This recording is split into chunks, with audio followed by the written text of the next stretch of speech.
Sebenarnya gue agak bingung sama statementnya Tuhan Yesus atau Nabi Isa ya. Dia mengorbankan dirinya dia disalib untuk menebus dosa-dosa manusia. Gue minta tuh gue ngomong. Untuk menebus dosa-dosa manusia. Itu apa sih? Gue sampai sekarang masih confused deh. Ntar deh. Dia rela disalib untuk menebus dosa-dosa manusia.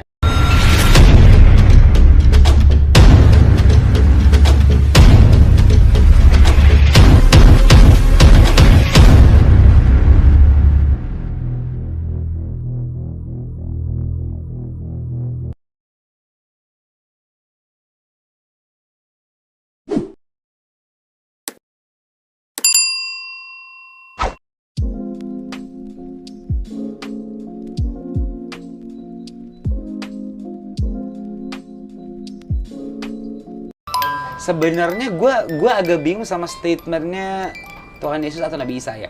Dia mengorbankan dirinya dia disalib untuk menebus dosa-dosa manusia. Gue minta tuh gue ngomong.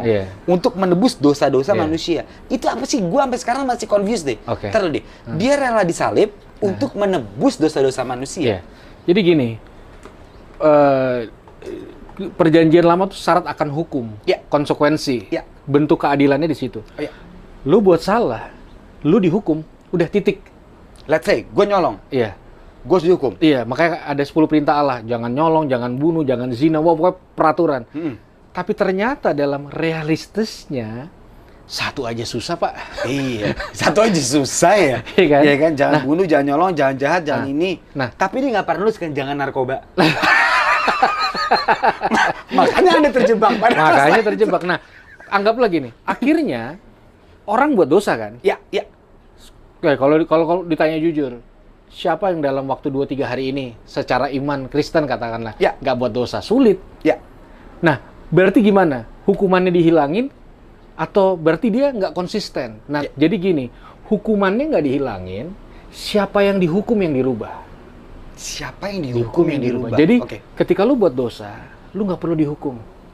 Yesus datang, gua gantiin lu.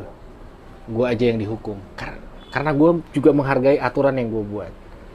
Disitulah penebusan ranah berpikirnya, supaya lu nggak perlu nanggung konsekuensi akibat pelanggaran lu.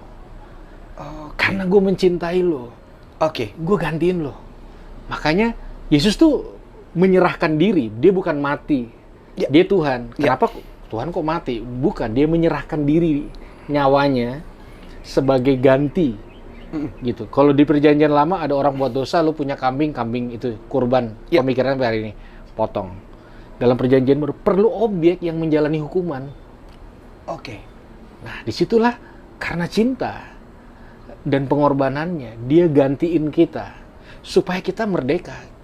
Kita nggak lagi hidup dari kutuk, dari yang kita merdeka. Karena apa? Karena kita baik, bukan karena Tuhan baik. Selesai udah.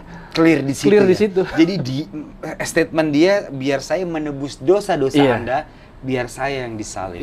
Dan kamu nggak perlu ngalamin konsekuensi dosa. Gue baru ngerti. Free. Kemurahan, tapi bukan barang murahan. Betul. Gitu. Ada juga cibiran orang atau cibiran sebagian orang, bukan cibiran orang. Sebagian orang yang menganggap kok Tuhan mati? Katanya Tuhan. Makanya itu nggak bilang. Dia menyerahkan nyawanya. Dia membangkitkan orang mati, Lazarus. Tapi dia tidak mau dalam kekekalan. Dia terpisah dengan kita. Ini statement gue agak kontroversi sih. Ketika orang lagi rebutan nih. Siapa yang layak masuk surga, siapa yang enggak. Yang punya surga ninggalin surga buat kita. Supaya kita sadar kita lebih penting dari surga. Surga nggak ada artinya tanpa kita. Kalau Tuhan suruh milih surga apa kita, dia pasti milih kita. Dia terbukti, dia tinggalin. Yesus lahir di dunia.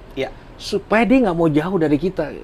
Begitu kita nggak ada, dia kehilangan belahan jiwanya. Itu sebabnya dia, karena cinta, dia menebus. Supaya tadinya dosa itu menjadi pemisah antara Tuhan dan manusia. Lu nggak perlu jauh dari gue. Udah lo, gak usah jauh-jauh deh dari gue deh. Itu sebenarnya semangatnya. Makanya sederhana banget. Kadang-kadang orang beragama lah yang mengkomplekkan ini, sehingga orang kayak terseok-seok ikut Tuhan, ribet bener ya. Harus gini, harus gitu. Sebenarnya ya buka hati aja ya sudah. Dan lu jalanilah anugerah yang tiap hari ini. Gitu.